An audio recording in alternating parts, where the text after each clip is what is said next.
converting numbers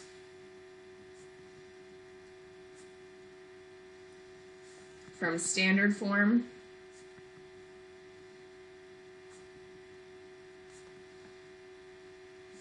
to scientific notation.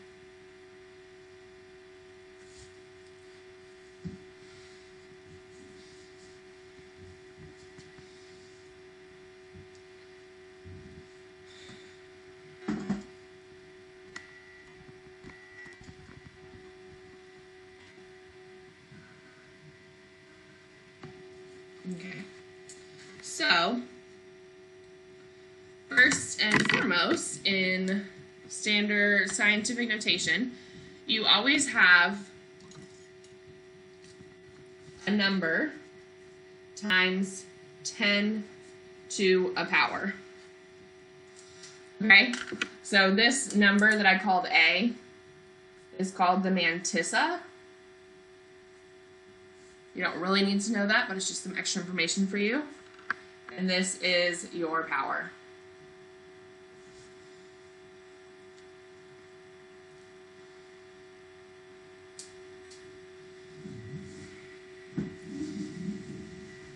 Okay, so let's just get started with an example. So let's say we have the number, I'm gonna make a little table here. We have standard form,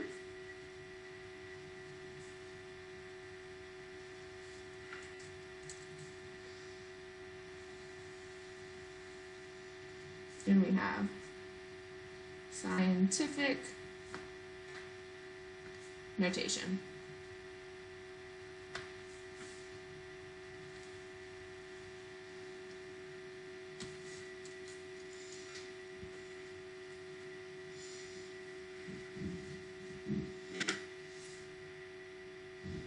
So let's say we have a big number.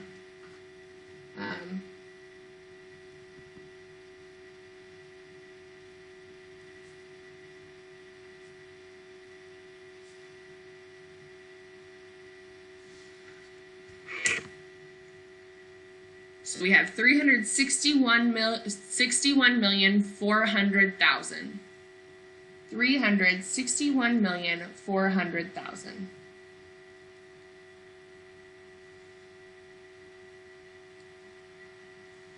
So a piece of information I forgot to tell you about the mantissa is the mantissa has to be between 1 and 10. All right, so the first thing we do when we look at our number is I look at this number right here. And I think, where would I put a decimal anywhere in this number that would make it a number between 1 and 10? So if I'm looking here, I would put a decimal right here to make this a number between 1 and 10. So then I have 3.614 times 10. And then we need to figure out how many place values we moved to turn this into standard form in order to figure out our power. So if you have any number in the world, right, and there's no decimal in it, that means the decimal is right here. So what I'm going to do is I'm then going to count place values for how many spaces or place values I moved this to get here. So I have 1, 2, 3, 4, 5, 6, 7, 8. I moved 8 place values, so that means I have a power of 8.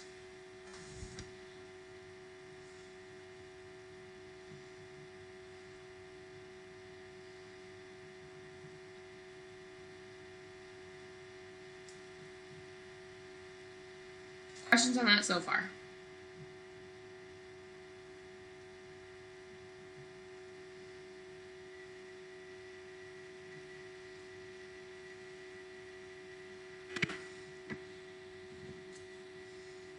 All right, let's look at another.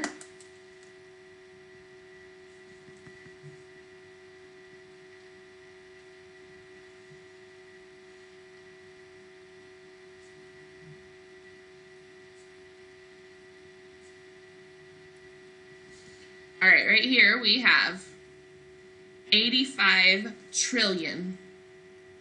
85 trillion. So remember, our invisible decimal is at the end.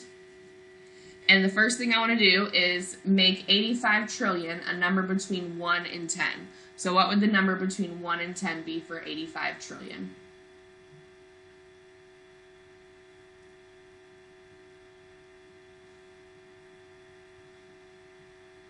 Good, Faith. Let's see, anyone else know where I would put that decimal? What's the number between 1 and 10 here?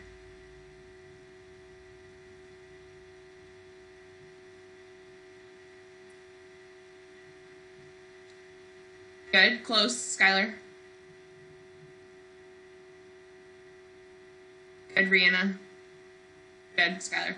All right, so it would be, I'd put it right here, and I'd have 8.5. So I have 8.5. And then always times 10, because it's a place value thing. And then I just need to see how many place values I moved here. So I moved 1, 2, 3, 4, 5, 6, 7, 8, 9, 10 place values. So it would be 8.5 times 10 to the 10th. It would be 8.5 together, Skylar. Do you see that? Okay.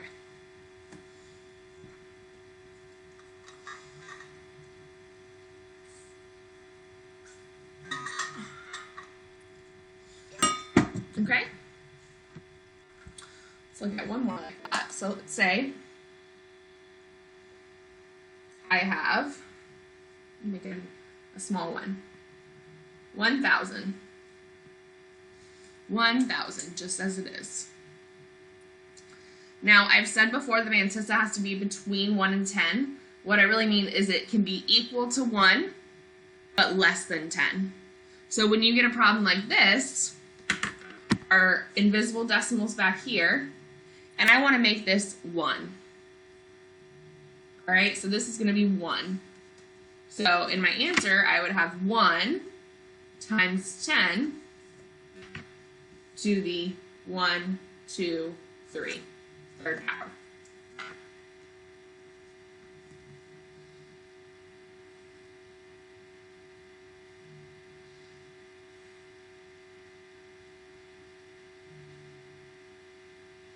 So far, so good?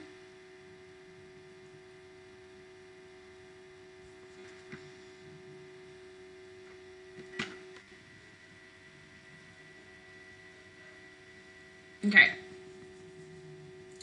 Let's say now that we are given the scientific notation. So let's say that they tell us I have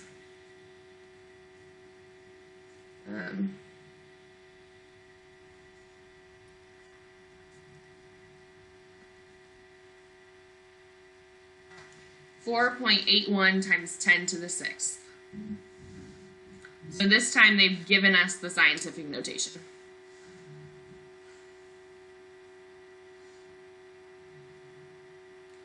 All right, so what I do is I start over here. I just put my 481. And I can put, I'm going to put it in pencil just so I can go back and erase it. So I have 4.81 times 10 to the 6th. That means this number is getting bigger by 6 place values. I already have 2 place values accounted for right here. So that means I'm going to add 4 zeros. And then I can just double check by counting 1, 2, 3, 4, 5, 6. So that was right, and my answer is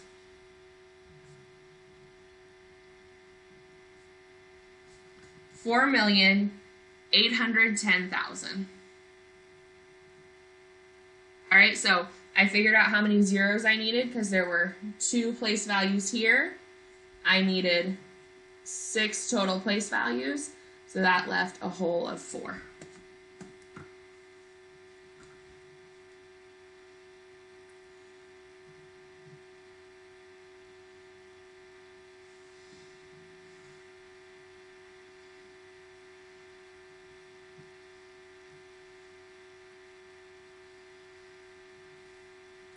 Just try that one like that.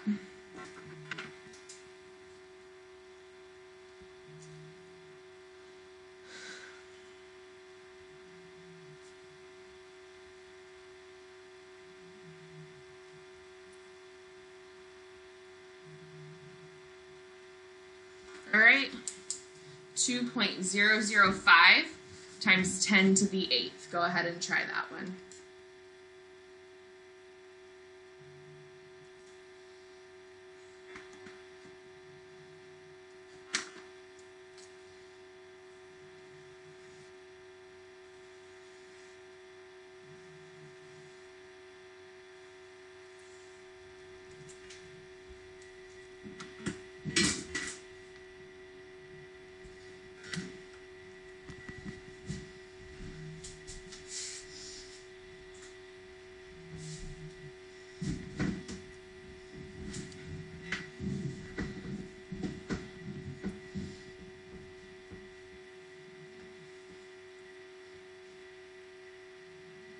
Good, Rihanna. All right, so I start with my 205. I'm going to put my decimal in pencil here. And then that, oh wait, sorry, I missed a 0. 2005. That takes up 3 of my place values. I need 8 total, so that means I need to add 5 zeros. All right? So then I can count and double check.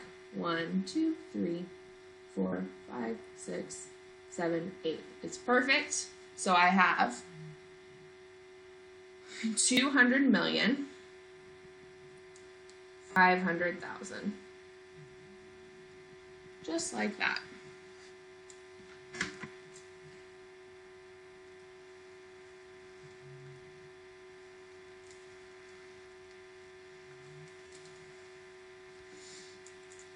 Cool. Good job, y'all. All right, so the only other thing that can happen here in scientific notation is we can get a number like this, like we saw with the hand particle. What if we're looking at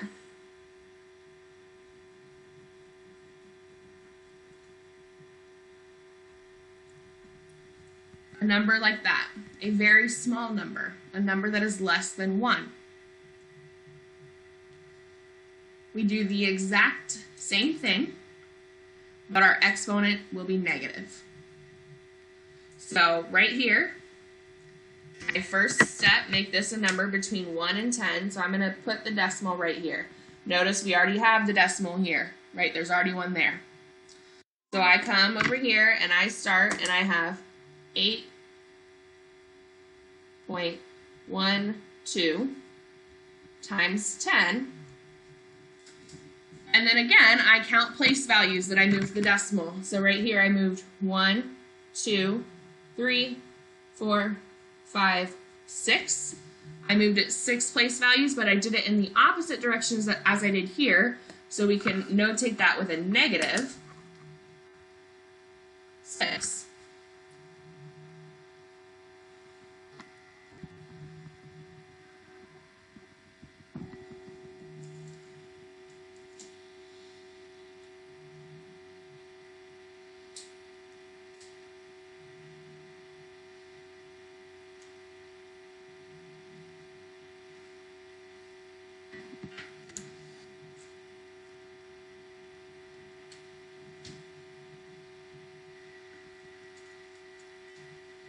Do one more.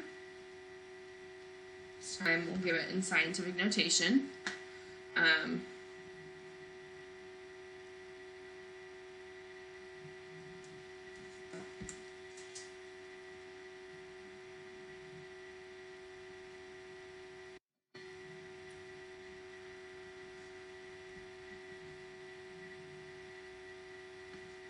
All right, 9.45 times 10 to the 9th. So I'm going to write, this time I'm going to put it over here, right, because we know we're going to put zeros in front. And decimal currently is right here. And I'm going this way with zeros. So that means I have 1 place value accounted for right here. The number is positive. It's just the exponent. If the number is negative, you do it the exact same way. Just the exponent is telling us the direction of the place value. So I already have one place value accounted for with the 9, which is different than these ones because remember we were doing place values after the decimal, and here we're doing place values before the decimal. So I already have one place value here, which means I need 8 zeros. So 1, 2, 4, 5, 6, 7, 8. And then I can double check by counting. I have 1, 2, 3, 5, 6, 7, 8, 9. Put my decimal there. And erase it from there. And if I really want, I can throw another 0 in the front. Oh, I see what you're saying, Skylar. I meant to put that as negative. To the negative 9th power.